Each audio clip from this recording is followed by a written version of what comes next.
4 years ago, the experts said Ukraine had weeks, maybe a month at most. Russia was too big, too powerful, too armed. Ukraine would fall, and that would be the end of it. But something happened that nobody in any government briefing room predicted. Ukraine did not just survive. It became one of the most advanced military powers on the planet. And now, the country that once begged the world for weapons is the country that America is quietly turning to for help in its confrontation with Iran. That is not an opinion. That is what is happening right now. And by the end of this video, you will understand exactly why and what it means for every taxpayer in Britain and America. Welcome to War Room Economics. This channel gives you the honest picture behind the headlines, the numbers, the strategy, and the real consequences for ordinary people. If that is what you have been looking for, hit subscribe right now. It is free, and it means you will not miss what comes next. Now, let us get into this, because the story of what Ukraine has become in 4 years of war is one of the most remarkable military transformations in modern history. Let us start with what is actually happening on the battlefield right now, because the numbers tell a story that no politician on either side wants to discuss too loudly. In March of this year alone, Ukraine intercepted close to 90% of every drone Russia fired at it. 9 out of every 10 Russian drones were knocked out of the sky before they reached their target. At the same time, Ukraine launched 885 more deep strike drones into Russian territory than Russia managed to fire into Ukraine in a single month. That is not defense, that is dominance. On March the 17th, Russia suffered its highest single-day casualty count of the entire year. 1,710 soldiers killed or wounded in a single day. By the end of March, Russia had lost 35,351 men, killed or injured, for the entire month. And what territory did Russia gain in exchange for those 35,000 lives? Nothing. Zero. Not a single meter of forward progress. For the first time in 2.5 years, Russia made no territorial gains whatsoever. Every meter it took, Ukraine took back. Russia's total casualties across the entire war have now passed 1.3 million. And in the part of Donetsk that Russia is still trying to capture, Putin's forces are losing 316 soldiers for every single square kilometer they manage to hold. That is the reality on the ground. And it tells you something very important. The country that was supposed to collapse in weeks has outlasted every prediction and outperformed every expectation. Drop a comment below right now. Did you expect Ukraine to still be fighting this strongly 4 years in? I want to know what you think. Here is the part of this story that most coverage glosses over in favor of the battlefield numbers. How did a country that was completely outgunned in February of 2022 become what it is today? The answer is not simply Western weapons. Plenty of countries receive Western weapons and do not turn into military innovators. Ukraine did something different. It built, while it was fighting under bombardment.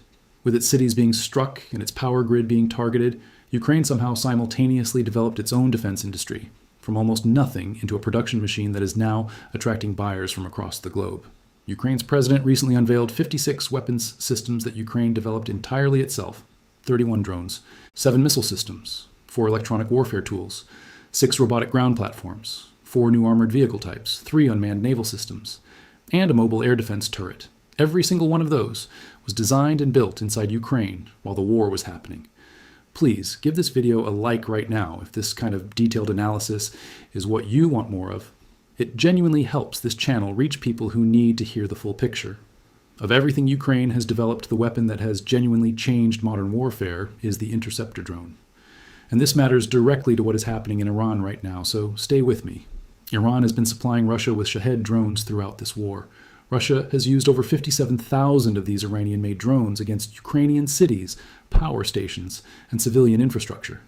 That means Ukraine has had 4 years of direct real-world experience dealing with the exact same drone that Iran is now using against American warships and Gulf state territory in the Strait of Hormuz confrontation, and Ukraine figured out how to stop them cheaply. Ukraine built its own interceptor drones, small, fast, unmanned aircraft that hunt Shahed drones and destroy them before they reach their targets. The cost of one Ukrainian interceptor drone is between $300 and $1,200. The cost of one American Patriot missile, which is what the U.S. has been using to stop Iranian Shahed drones, is $4 million. $4 million to stop a drone that cost $20,000 to build. Ukraine's solution costs up to 13,000 times less. In January of this year alone, Ukraine deployed 40,000 interceptor drones. It can now produce 1,500 every single day. That is a production capacity that no other country on Earth currently matches for this specific weapon. Here is where this story takes a turn that most people have not heard yet. Ukraine has not been waiting to be asked. It has already been moving. Ukraine has signed decade-long defense agreements with Qatar, Saudi Arabia, and the United Arab Emirates. All three Gulf states want Ukrainian weapons and Ukrainian expertise specifically to defend against Iranian drone attacks. Beyond signing contracts, Ukraine has already sent over 200 of its anti-drone specialists directly into the Middle East. These are not advisors sitting in offices. According to Ukraine's own president, these specialists have been directly involved in the destruction of Iranian Shahed drones in the region. Ukrainian soldiers are already helping defend the Gulf against the same Iranian weapons that America is now facing. Ukraine also maintains bases inside Libya, according to published reporting, which it has potentially used to conduct strikes against Russian Shadow Fleet assets in the Mediterranean. This is a country that went from fighting for survival to projecting military capability across 3 continents in 4 years. Now, let us talk about what this means for the United States right now, because this is where the story becomes directly relevant to every British and American taxpayer watching this video. America is enforcing a naval blockade in the Strait of Hormuz.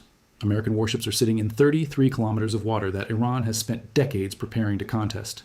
And the single greatest threat those warships face is Iranian Shahed drones, the exact weapon Ukraine has spent 4 years learning to defeat cheaply and at scale. Back in March, Ukraine's president confirmed that the American side had already made requests to Ukraine for help dealing with Iranian drone attacks. Ukraine said yes immediately. Trump at the time said he would take help from any country. But when Ukraine proposed a formal exchange, interceptor drone technology for Patriot missile systems that Ukraine needs against Russian ballistic missiles, the deal did not happen. So now American warships sit in dangerous waters. NATO allies have declined to join the operation directly. And the one country with the proven cheap solution to America's most urgent military problem in that region is ready and willing to help and has been told to wait. I want to know what you think about this. Should America accept Ukraine's help? Write your answer in the comments below. This is exactly the kind of question where your experience and your perspective genuinely matters. Let us put some real numbers on this, because this is war room economics, and numbers are what we do here. Every time an American Patriot missile is fired to stop an Iranian Shahed drone that costs $20,000 to build America spends $4 million. That is 200 times the cost of what it is destroying. Ukraine's interceptor drone solution costs between $300 and $1,200 per unit. If America were using Ukrainian interceptors instead of Patriots to handle the drone threat, the savings would be enormous.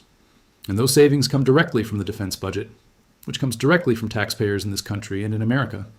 The argument for a Ukraine partnership is not just strategic, it is financial. It is the kind of common sense cost calculation that most governments seem completely incapable of making.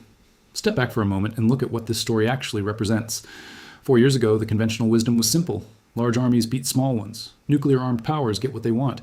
Geography and size determine the outcome. Ukraine has spent 4 years dismantling every one of those assumptions. It has shown that innovation beats size, that motivated defenders beat reluctant attackers, that a country willing to build and adapt under pressure can transform itself into something that the most powerful military on earth needs to call upon for help. That is not a small thing. That is a fundamental shift in how modern warfare works.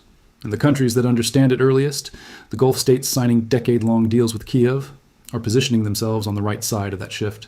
The countries that ignore it are spending $4 million on missiles to stop $20,000 drones. Ukraine was supposed to fall. Instead, it built a war machine that governments across 3 continents are now lining up to buy from. And the country that helped Ukraine survive its darkest moment is now the one country that needs Ukraine's help and has not yet made the call. Whether that call gets made in the next 72 hours may determine a great deal about how the confrontation in the Strait of Hormuz develops. This story is not finished. I want to know your thoughts. Leave a comment below. Do you think America will swallow its pride and partner with Ukraine, or will it keep spending $4 million on $20,000 problems? Write it below. I read every single one. Subscribe to War Room Economics if you're not already with us. Hit the notification bell, and share this video with someone who deserves the honest picture. This is War Room Economics. Stay sharp, stay informed. We will see you in the next one.